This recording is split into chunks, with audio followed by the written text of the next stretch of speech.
예레미야 52장이 52주 마지막 수요일 날 이렇게 딱 끝나게 돼서 아주 잘 이게 매듭이 잘 진 것 같습니다. 새해에는 또 다른 책을 하는데 좀 이렇게 좋을 것 같이 이렇게 잘 마무리가 되는 것 같아서 설교 준비하면서 참 감사하다 그런 생각을 하게 되었습니다. 우리 예레미야는 그 바이블 웍스라고 하는 프로그램을 보니까 주전 627년부터 560년까지 활동하였습니다. 그러니까 무려 67년을 활동했어요. 보면 우리 에스라도 한 70년 이상 활동을 했습니다.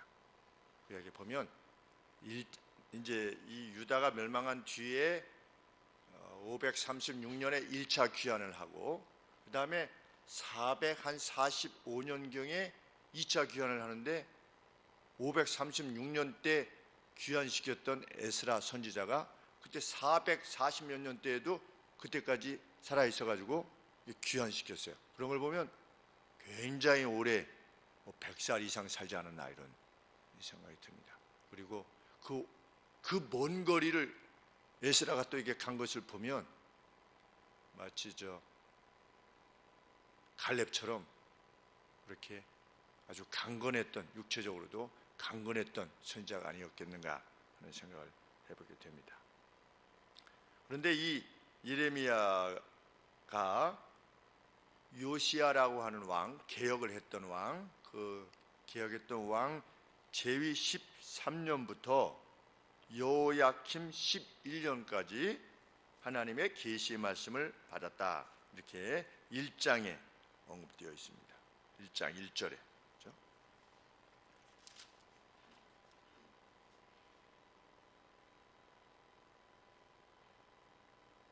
1장 2절에 보시면 요시야의 다스린 지 13년에 여호와의 말씀이 예레미야에게 임하였고 이때가 주전 627년 경입니다.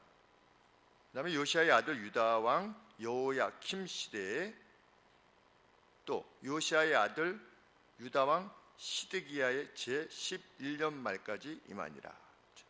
우리 보면 요시야, 여호야킴, 여호야킨, 그런데 여호야킨은 3개월 만에 잡혀가고 포로되어서 바벨론으로 잡혀가고 그 뒤로 요시야의 아들이었던 시드기야가 이제 다시 왕이 되는데 이 모든 시기 동안 예레미야 선지자가 유다의 패망을 지켜보게 되는 것이겠습니다. 하나님께서는 정말 수십 년 동안 계시를 통해서 유다가 죄악을 버리고 하나님께 돌아올 것을 그토록 권하셨습니다.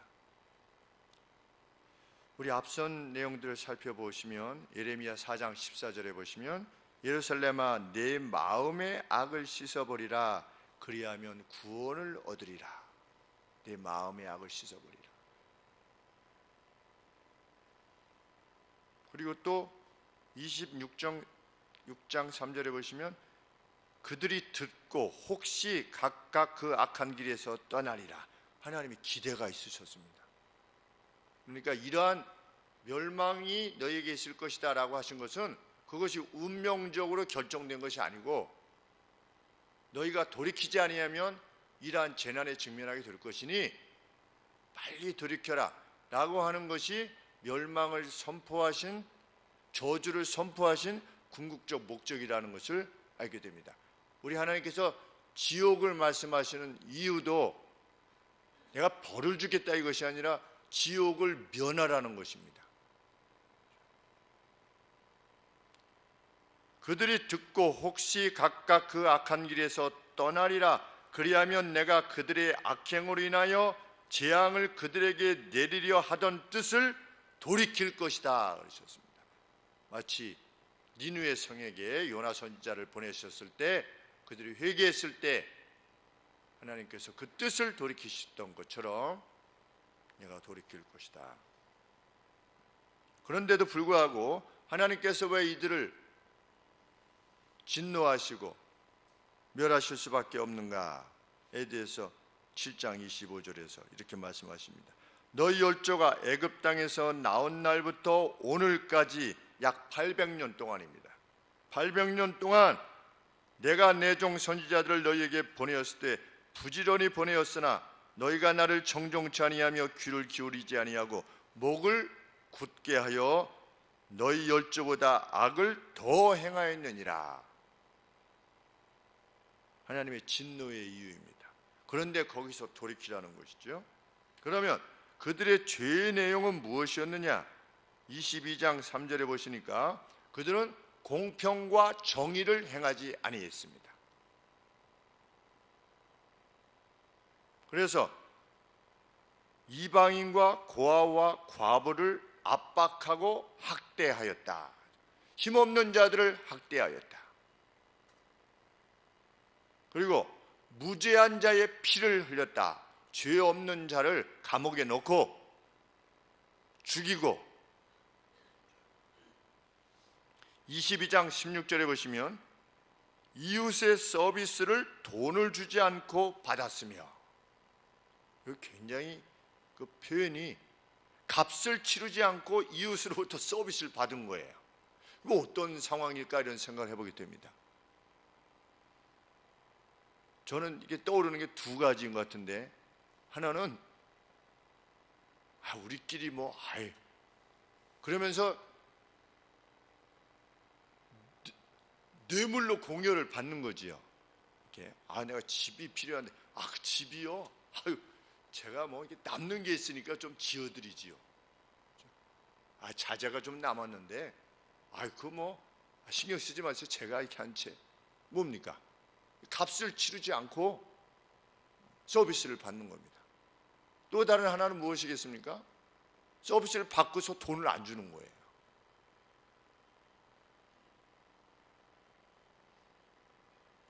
그래서 우리 카센터 가면 카센터 가가지고 이게 뭐가 안 됩니다 해가지고 카센터 그 주인이 열심히 사장님이 이게 분석을 해가지고 1시간 만에 찾았어요. 이게 여기가 이렇게 끊어졌네요. 여기가 빠졌네요. 이렇게 딱 끼잖아요, 그렇죠? 딱 껴가지고 다시 차가 잘 가게 되면 어떻게 해야 됩니까? 1시간 그 레이버 차지를 해야 돼요. 근데 우리는 어떤 스타일입니까? 거기가 빠져 있었네. 고마워요. 그리고 그냥 가요. 뭡니까? 돈을 내지 않고 서비스를 받는 겁니다.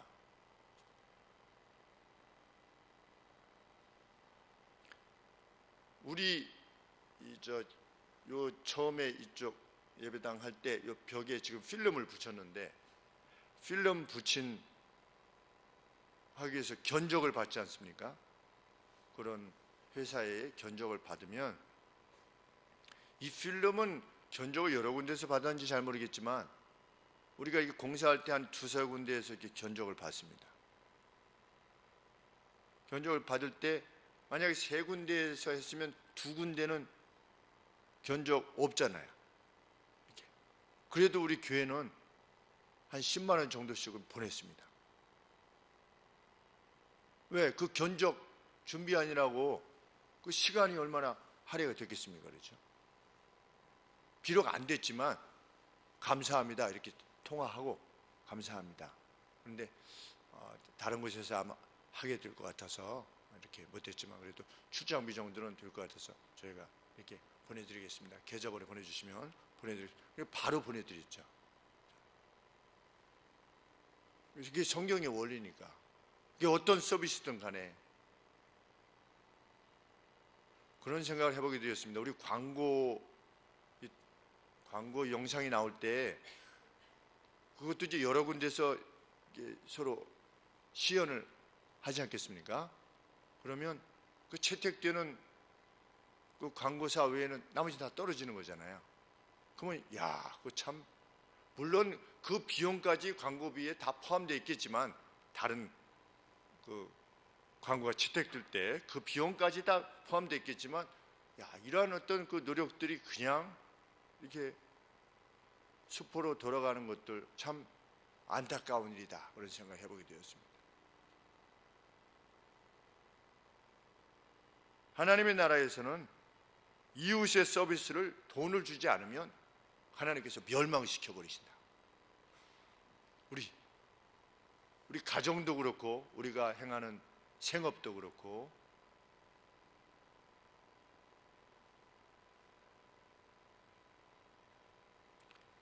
22장 17절에 보시면 정직하지 못한 이득을 추구했다. dishonest 한, 정직하지 못한 이익. 우리가 이익을 취하다 보면 정직하지 못한 이익이 있죠. 요거는 이거 내게 아닌데, 이런 이익. 그리고 그것을 위해서 압박과 강포를 행했다. 이스라엘이. 23장 23절 이하에 보시면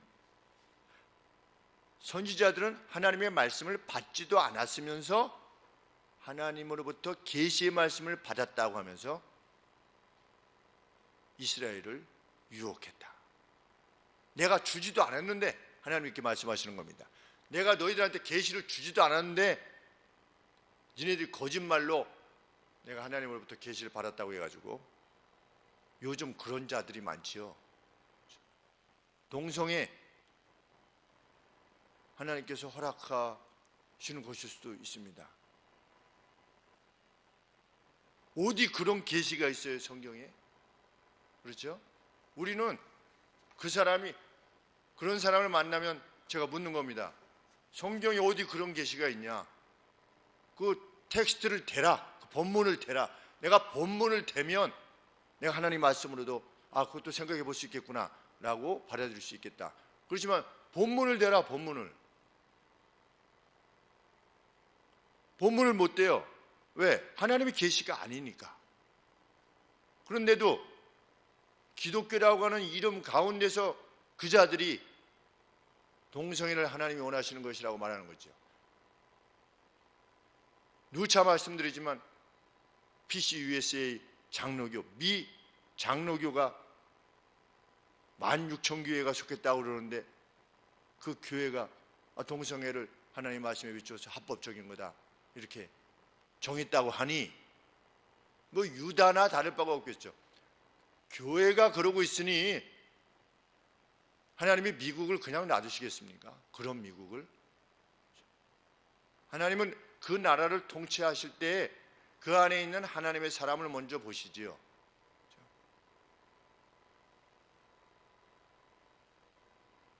그 하나님의 교회가 수가 많건 적건 그것과 관계없이 그들이 하나님의 뜻에 얼마나 충성스럽냐 여부에 의해서 결정하시지요. 그래서 아브라함이 하나님 앞에 간구할 때 의인이 10명만 있어도 내가 소돔과 고모라 멸망시키지 않겠다, 그렇게 하시지 않았습니까? 의인이 10명만 있어도, 하나님 보시기에 의인이 10명만 있어도, 물론 그때는 그 사람들이 일반적인 하나님의 보편적인 윤리법에 의해서 악인이냐 의인이냐를 결정하셨겠죠. 왜? 이제 하나님이 막 아브라함에게 하나님의 뜻을 이제 어떤 첫 본보기로 보여주셨던 것이니까, 어떤 프로토타입으로 복음이란 이런 것이다 라고 조금 보여주신 거죠. 그렇기 때문에 소돔과 고모라가 다 하나님을 섬길 수는 없었겠지요. 그런데 그들 가운데 그냥 일반적으로 의인이 10명만 있어도 그 성을 멸하지 아니하시겠다. 그런데 그 정통이라고 하는 미국의 장로교가 16,000교회가 그것을 법으로 정했으면 하나님의 진노가 얼마나 크시겠는가 생각을 해보게 됩니다. 하나님의 진노가 두려운 거죠. 뭘 맞을지도 모르는 겁니다. 우리보다 먼저. 그렇죠?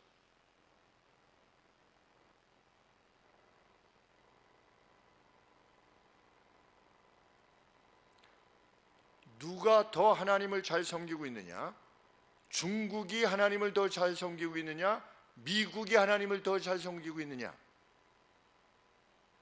모르는 겁니다. 중국은 핍박 가운데서 하나님을 섬기고 있는 거죠. 미국은 핍박이 없습니다.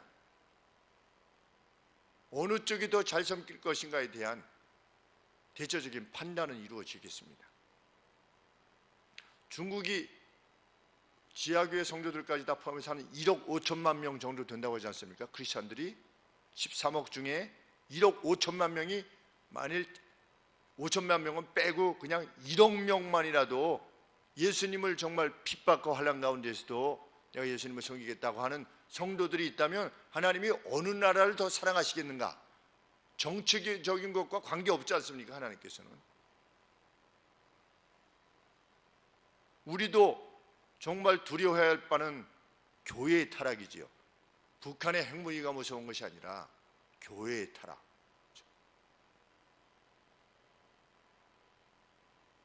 모임들 가면 뭐 안수 집사하고 뭐 권사님은 뭐 만났습니까? 장로님이 술 먹는 거는 뭐 못 봤습니다. 아직.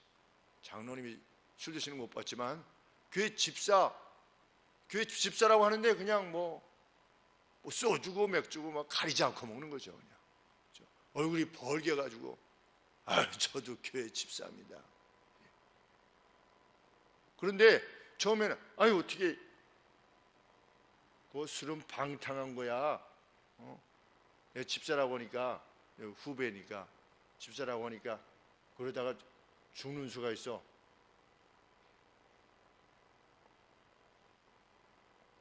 어떤 후배는 와서, 제가 전에 말씀드리지 않았습니까? 7계명을 지키기 너무 어렵다고. 그래서 7계명을 지키기 어렵다는 게 뭐 마음으로 어렵다는 거야, 아니면 실제로 어렵다는 거였더니 실제로 어렵다는 거죠. 그럼 뭐 누구랑 뭐 관계하고 있다는 거야? 그랬더니 그게 잘 안 됩니다. 그래서 제가 그때 얘기한 거예요. 그러다가 즉사하는 수가 있다. 즉사. 하나님이 그냥 불러가시는 수가 있다. 교회에 성가대도 하고 아동부 교사도 하고 다 그렇게 하고 있대요. 제가 다른 친구한테도 이렇게, 미국에서 어떤 친구가 와가지고 교회에서 무슨 주일학교 교사도 하고 이런 친구가 있어서 왔는데 왜 왔는가 했더니 인터넷으로 이렇게 맺어가지고 그래서 왔다는 거예요. 그래서 그 친구한테 제가 그랬습니다. 그러다가 죽는 수가 있다. 하나님 앞에. 빨리 회개해라. 근데 그게 뭐 남다른 일이 아니, 접하다 보면 분명히 예수님 믿는다고 하는데도 그렇게 사는 겁니다. 참.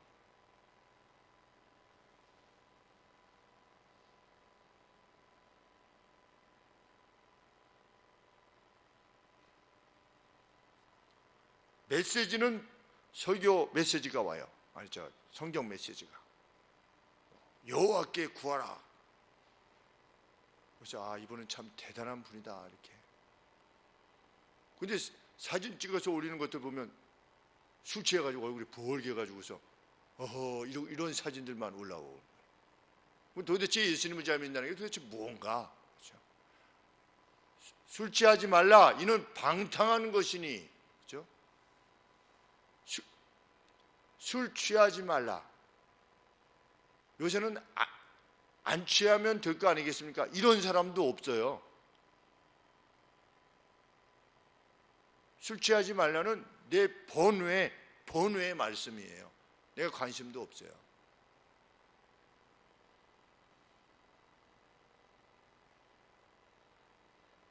그런데 이때 유다 당시에 거짓 선지자들은 화평하다, 괜찮아 이렇게 했다는 겁니다.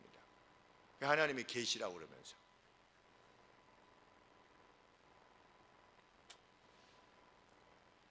여호야킴 이 왕은 예레미야가 하나님의 말씀을 받아서 계시했던 말씀 그대로의 내용을 우리아라고 하는 그 어떤 하나님의 말씀을 전한 이가 전했을 때 그걸 죽이고자 했어요. 여호야킴이. 예레미야도 죽이려고 그러고. 근데 이 우리아라고 하는 사람이 애굽으로 피신했는데 사람을 보내가지고 애굽에 있는 우리아를 끌어다가 데리고 와서 죽였어요. 누가? 여호야킴 왕이. 그 정도로 악을 행했던 겁니다.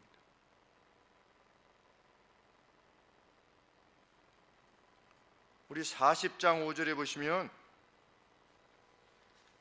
그 시위대장이었던 느부갓네살의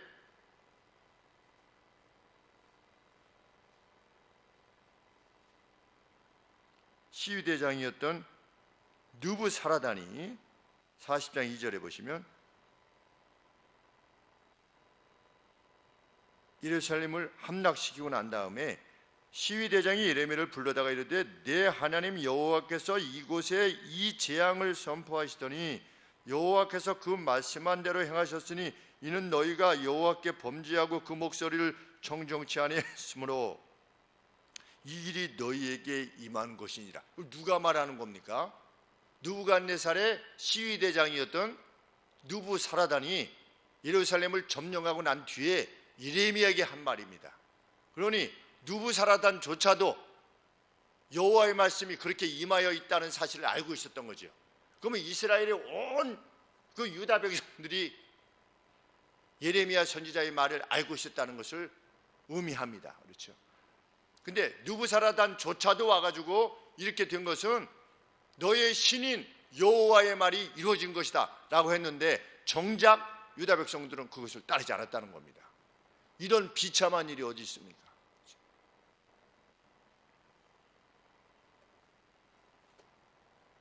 저는 언제 가장 비참하게 느끼냐면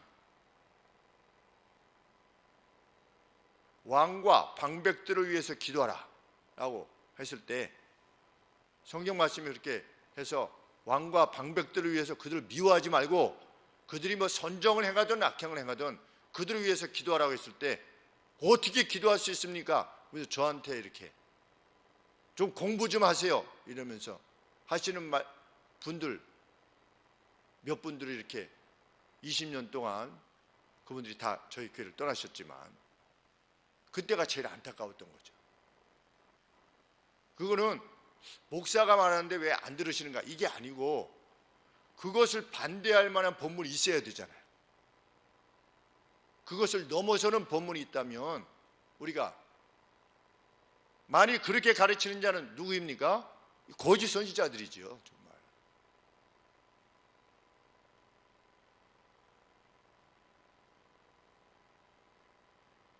그래서 제가 거기서 말하는 왕과 방백들은 기독교를 박해하고 예수님 믿던 사람들을 잡아 죽였던 끓는 물에 끓는 기름에 그냥 통째로 튀겨 죽였던 그러한 로마의 황제요 그들이 보냈던 총독이었다. 그런데도 불구하고 성경은 그들을 위해서 기도하라고 명하셨다. 그러면 그 누가 그보다 더한 자가 누가 있겠냐 세상에.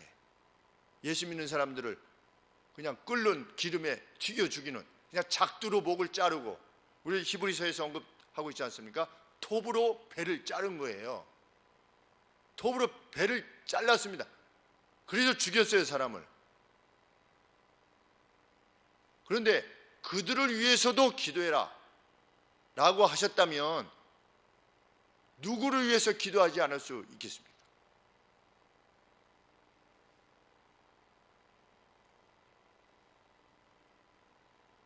그런데 자기 어떤 사상적 이유 때문에 사상적 성향, 정치 사상적 성향 때문에 성경 말씀을 자기 사상 밑으로 두려고 하는 그러한 성향 때문에 행하는 것 참 너무나 안타까운 일이죠.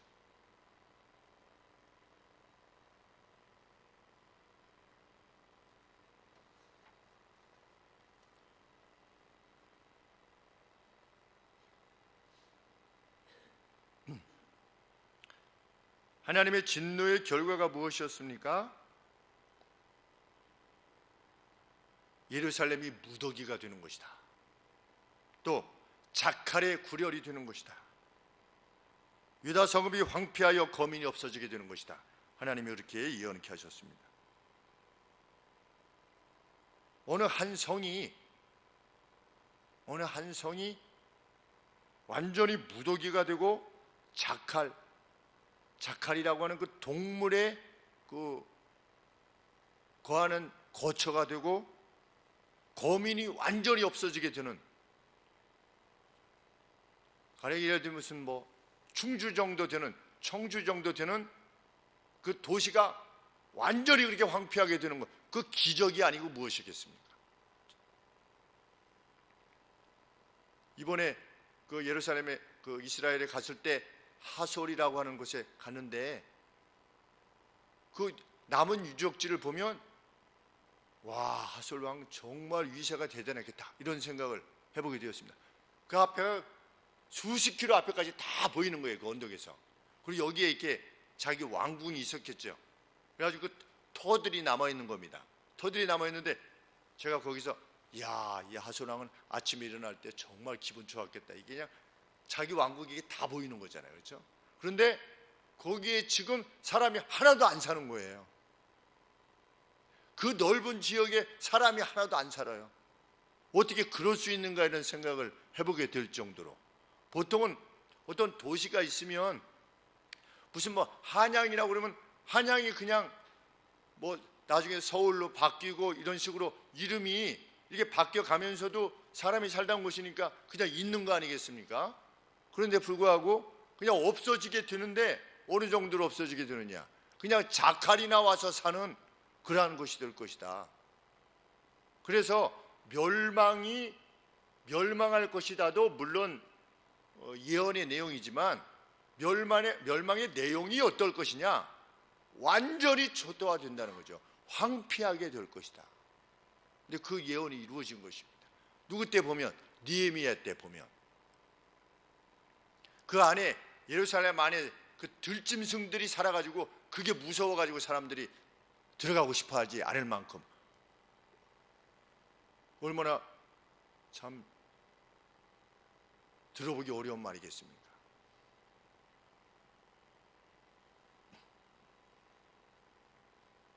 더군다나 하나님께서는 14장 1절, 12절, 21장 6절에 보시면 포로된만이 문제가 아니라 그들에게 가뭄을 내릴 것이고 그들에게 연병을 내릴 것이다. 전쟁, 그거는 지정학적인 문제로 인해서 일어날 수도 있는 거 아니겠습니까? 그걸 꼭 굳이 하나님의 저걸로. 근데 연병, 그리고 기근, 이런 게 동시에 오는 겁니다. 내가 가만두지 않을 것이다, 하나님께서.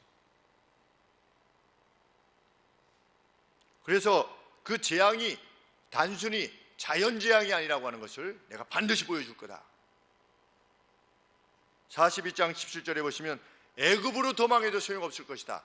애굽에 뭐가 있습니까? 나일강이 있습니다. 풍요가 있지 않습니까? 그런데 하나님께서 뭐라고 말씀하셨냐면 내가 그곳에도 칼과 기근과 연병으로 내가 재앙을 내릴 것이다. 너희들이 글로 도망가면 내가 거기서도 재앙을 내릴 것이다. 똑같은 재앙을 내리는 겁니다. 근데 오늘 52장에 보시면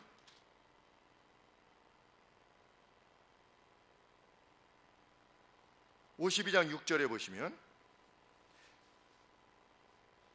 그 4월 9일에 성중에 뭐가 있어서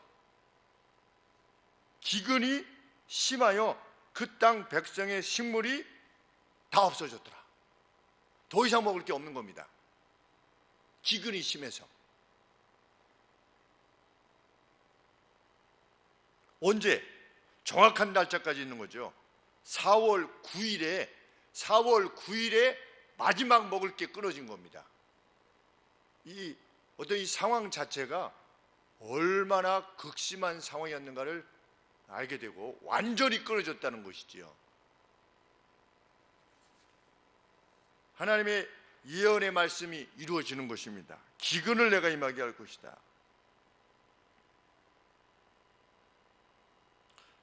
하나님께서 이렇게 예언하셨는데 느부갓네살이 죽은 뒤에 그의 아들 에빌 무로닥. 우리 성경에 보시면 31절에 죽은 뒤에라고 하는 것은 취소합니다. 왜냐하면 에빌 무로닥이 바벨론 그 느부갓네살 왕의 아들인데 잠깐 동안 치리했었습니다. 그래서 유대인들의 전승에 의하면 우리 다니엘서에 보면 바벨론 왕이 잠깐 미쳤었지요. 교만해졌을 때 내가 세우는 이 제국을 보라, 느부갓네살이 그랬거든요. 그러니까 하나님께서 네가 세웠냐? 내가 보여주마. 그래가지고서 들짐승과 같이 거하게 하셨지요. 미치게 하셔가지고. 그래서 그 미치게 하셨을 때 누가 통치를 했냐면 이 에윌 무로닥, 그러니까 느부갓네살 왕의 아들입니다. 그런데 에윌이라는 뜻이 멍청이라는 뜻이랍니다. 멍청이 무로닥이라는 뜻이래요. 그러니까 다른 사람 이름을 붙여줬나 봐요. 그 뒤에. 그래서 이제 유대인의 전생에 의하면 느부갓네살이 그 무로닥을 폐위시켰다. 그러니까 이거 어떤 학정을 행하고 이렇게 나쁜 짓을 해가지고 느부갓네살이 그를 이렇게 퇴출시켰다라고 하는 것이 주전 3세기의 그 고대 역사가가 지금은 소실된 그 바벨론 제국의 기록을 토대로 기록을 남기는데 그 내용 중에 그 내용이 있다 하는 것이 이제 주석의 내용입니다. 그런데 이제 예레미야가 하나님의 계시의 말씀이 어떻게 실현되었는가를 지켜본 뒤에 이 내용을 기록한 것이죠. 그런데 이 52장의 내용은 이미 39장에 언급되어진 내용입니다. 39장 다시 가보시면 똑같은 내용이 있습니다. 거의 비슷한.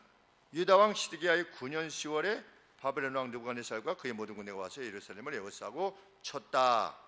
함락됐다. 그렇죠? 다 잡혀갔다. 4절에도 보시면 시드기야 모든 군사가 도망하다가 잡혔다. 그래서 다 죽고 눈이 빼졌다. 이 39장에 이미 언급되어 있죠. 그런데 39장에 이렇게 언급을 하면서 예레미야 선지자가 그 과정에서 받았던 그 기타 민족들에 대한 어떤 예언의 내용들, 그렇죠? 우리가 앞서서 본 바벨론 왕, 블레셋 이런 나라가 어떻게 될 것인가 라는 것에 대한 계시의 말씀을 기록한 후에 다시 한번 39장의 내용을 최종적 결론으로 지금 52장에서 결론하고 있는 것입니다. 그렇죠? 그러니까 이렇게 쭉 기록을 해오다가 일단 한번 결론을 짓고 그 다음에 각 나라에 대한 예언의 내용을 기술한 다음에 다시 한번 마지막에 이 기술의 내용을 준 것입니다.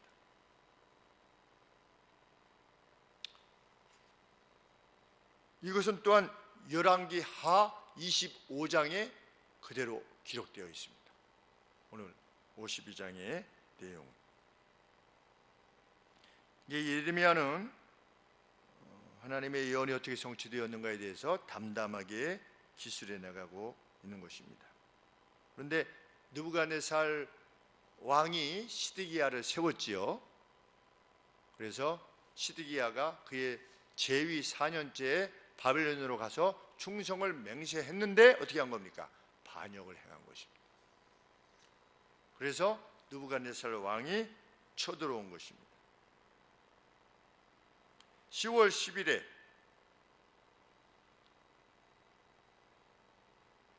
느부갓네살 왕이 왔다. 그래서 시드기야 재위 11년까지 예루살렘이 포위 아래 있었다. 약 1년여 동안 이제 그 주위에 공성을 쌓은 것이죠. 예루살렘 밖에 함락을 위해서 공성 포위 상태에 있었다. 그래서 7절에 보시면 이후 성이 파괴되었고 모든 전사들이 도망하였다. 어디로 도망했느냐? 왕의 정원 옆에 있는 두 벽들 사이의 문을 통해서 도망하였다. 아주 세세하게 기록을 하고 있습니다. 이것이 사실이라는 것을, 역사적 사실이라고 하는 것을 증언하기 위해서입니다. 그러다가 아라바, 지금의 사해 남쪽입니다. 아라바 쪽으로 도망하고자 해서 도망하다가 시드기야가 사로잡혀서 어디로 이송되었습니까? 9절에 보시면 하마 땅 림나, 지금의 시리아입니다. 이스라엘 북쪽에 시리아로 가서 거기에 느부갓네살 왕이 이렇게 원정을 와가지고 거기에 헤드쿼터를 지니고 있었는데 그걸로 데리고 간 겁니다.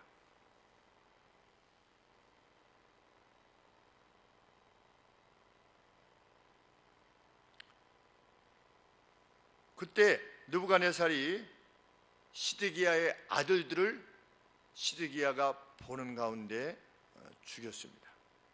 그리고 유다의 귀관들을 다 살해했다. 그리고 시드기야의 눈을 멀게 하였다. 블라인디드 그랬습니다. His eyes. 근데 눈을 뺐는지 아니면 눈을 쳤는지 뭐 눈을 불에 지졌는지 우리는 알 수 없습니다. 눈을 어둡게 하였다. 그렇게 표현되어 있기 때문에, 그래가지고 청동 적쇠로 묶어가지고 바벨론으로 이송한 다음에 거기서 죽을 때까지 어디에 넣었다? 감옥에 넣었다. 이후에 느부갓네살 제위 19년 5월 13절에 보시면 바벨론 왕을 섬겼던 시위대장 느부사라단이 예루살렘으로 다시 와가지고 여호와의 전을 불태웠고 왕의 집을 불태웠고 예루살렘의 모든 큰 집들을 불태웠다. 그리고 이후 갈대아 군대, 바벨론의 군대가 와가지고 예루살렘의 사면에 있는 모든 성을, 벽을 무너뜨렸다. 완전히 사람도 그리고 집들도 다시금 일어설 수 없을 만큼, 그리고 나서 이후로 백성의 가장 가난한 자들 일부와 그 성에 남겨졌던 백성의 나머지 바벨론 왕에게 탈영한 탈영병들, 그리고 남은 장인들을 포로로 데리고 갔다. 이들은 죽이진 않은 거예요. 그리고 유다의 남은 자들은 누구만 남았다? 가장 가난한 사람들 가운데 일부로서 포도나무 재배자와 밭 가는 이들 뿐이었다. 완전히 황폐함의 예언이 이루어지는 내용이다. 그리고 20절에 보시면 그들이 믿던 여호와의 전이 여기 있는데 무슨 소리냐라고 했던 여호와의 전은 약탈당하게 되었다. 그래서 어느 정도냐? 20절에 보시면 그 청동이 약탈됐는데 다 부숴가지고 이제 가지고 갔는데 청동은 무게 이상이었다. Beyond weight 그랬습니다. 그러니까 너무 잴 수가 없을 만큼 다 가져간 겁니다. 다 불탔고 다 무너졌고 사람은 다 죽었고 포로되어 갔고 성전 것도 다 뜯어갔고, 그런데 어느 정도였다? 그 기둥 높이가 각각 8.1m나 됐대요. 그 기둥 하나가. 그리고 둘레가 5.4m. 이게 5.4m면 얼마나 큰 거겠습니까? 그렇죠? 8.1m에 둘레가 5.1m예요. 그렇죠? 한 이 정도는 됐겠습니다. 그렇죠? 그런 기둥들이, 그리고 그 기둥 머리에 2.25m나 되는 기둥 머리를 가지고 있었대요. 이렇게. 그렇죠? 기둥이 올라가면 이 머리가 있지 않겠습니까? 근데 거기에 석류가, 청동 석류가 이렇게 조각되어져 있는, 부조되어 있는, 그런데 청동 석류가 100개나 되었대요. 그것도 다 어떻게 된 겁니까? 다 사라져 버렸다. 그것도 모자랐는지 시위대장이 다시금 누구를 잡아갔느냐? 24절에 보시면 대제사장 세라야, 그리고 세컨 제사장, 둘째 제사장 스바냐, 그리고 성전의 세 문지기들, 장관과 7의 왕의 모사들, 그 땅의 백성들을 소집한 군대의 장관의 서기관, 그리고 성중에 발견된 백성들 중에 60명을 잡아가지고 다시 림나로 끌고 가서 처형합니다. 대제사장도 다 죽은 겁니다. 그래서 느부갓네살 제위 7년 2차 침공에서 3023명, 18년 3차 침공에서 예루살렘으로부터만 832명, 23년에 느부사라단에 의해서 745명 등 총 4,600명이 포로로 또 이끌려 갔다.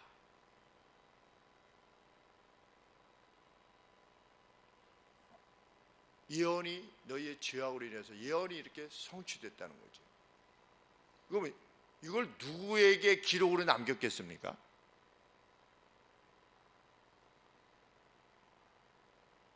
이 기록을 해가지고 누구한테 줬겠습니까? 예레미야가.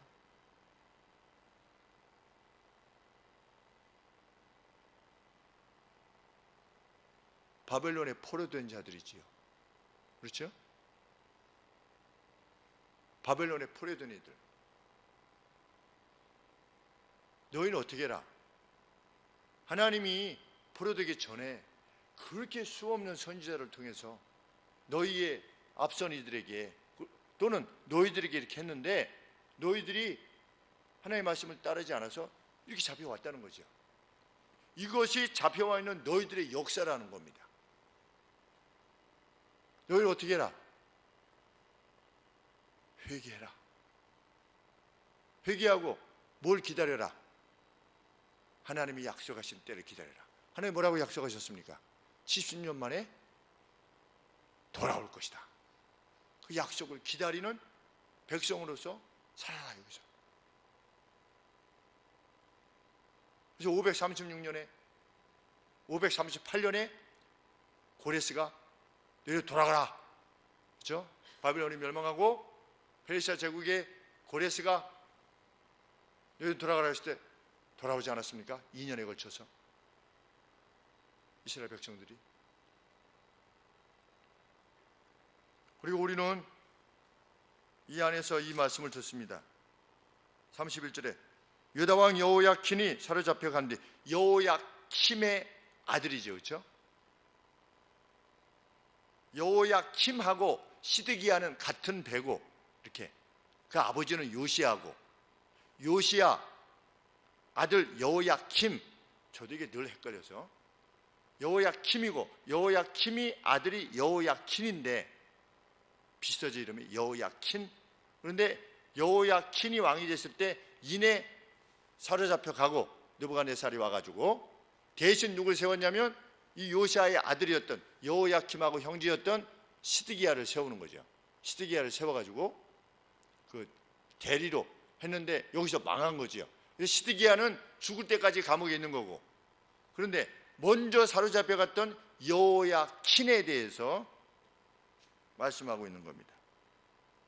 31절에 사로잡혀간 지 37년 곧 바벨론 왕 에빌 무로닥의 즉위 원년 12월 25일에, 그러니까 이 사람이 즉위한 뒤에 그가 유다 왕 여호야킨을 옥에서 내어놓아 그 머리를 들게 하고 그에게 선이 말하고 그의 위를 그와 함께 바벨론에 있는 왕들의 위보다 높이고 그 죄수의 의복을 바꾸게 하고 그 일평생에 항상 왕이 앞에서 먹게 하였으며 그의 쓸 것은 날마다 바벨론 왕에게서 받는 정수가 있어서 죽는 날까지 곧 종신토록 끊이지 아니하였더라. 이것을 왜 기록했을까, 이런 생각을 해보게 됩니다. 그렇죠?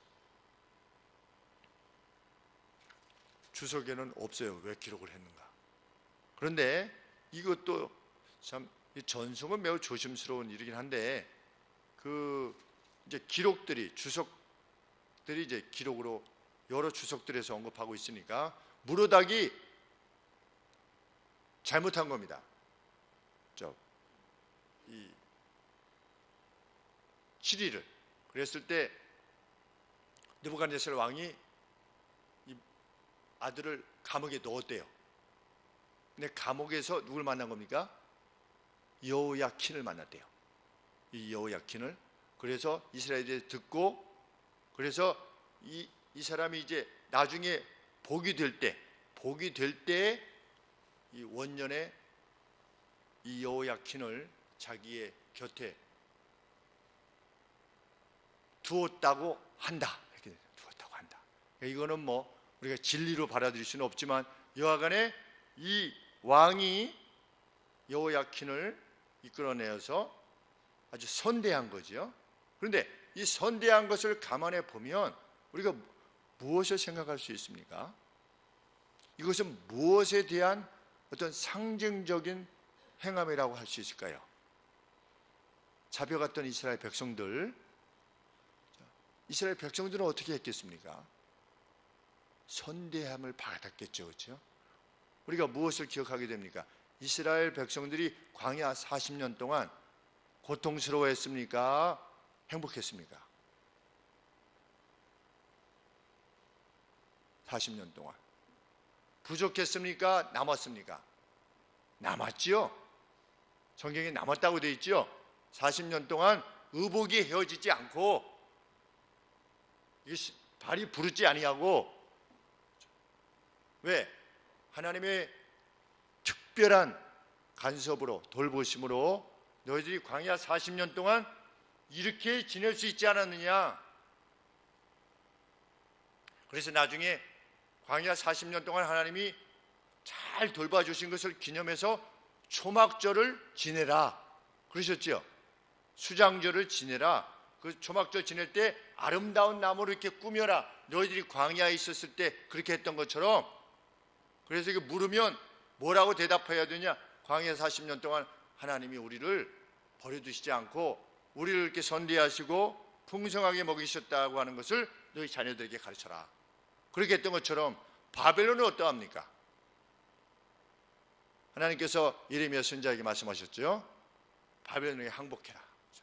거기서 아이들 많이 낳고 살아라. 하나님께서 그렇게 유다 백성들에게 말씀하셨었어요. 거기서 또 풍성해져서 다시 돌아올 수 있게끔. 그런데 이 여호야킨이 선대함을 받았다는 것이 어떤 상징적 사건이 될 수 있겠죠. 이후 이스라엘 백성들은 돌아옵니다. 에스라를 통해서 들어오고, 스룹바벨하고, 그 다음에 에스라, 다시 3차 귀환 때 느헤미야가 돌아옵니다. 돌아올 때 그때 황제들의 태도가 어땠습니까? 이스라엘을 아주 선대했습니다. 그렇죠? 고레스를부터 시작해서. 그게 거저 나오는 것이 아니지요. 하나님의 약속을 성취하신 것입니다. 우리는 역사의 뒤에서 이 날을 봅니다. 이 사건들을. 하나님이 하지 말라고 하면 하지 말아야 됩니다. 하나님이 하라고 하는 것을 해야 됩니다. 하나님이 하지 말라고 하는 것을 할 수 있다라고 하고, 하라고 하는 것을 못합니다 그러고 안 하면 같은 운명을 맡게 될 것인데, 이 같은 운명은 현재적으로 우리에게 괴로움일 수 있고 마지막 날에 둘째 심판에 임하게 되는 것이 될 것입니다. 참 귀한 교훈을 받아서 우리가 하나님의 계시의 말씀을 쫓아 참 공의와 어떤 저스티스, 공의, 그리고 의로움, 이것이 우리의 삶의 내용이 되기를 위해서 힘쓰는 저희들 되기를 소원합니다. 기도하겠습니다.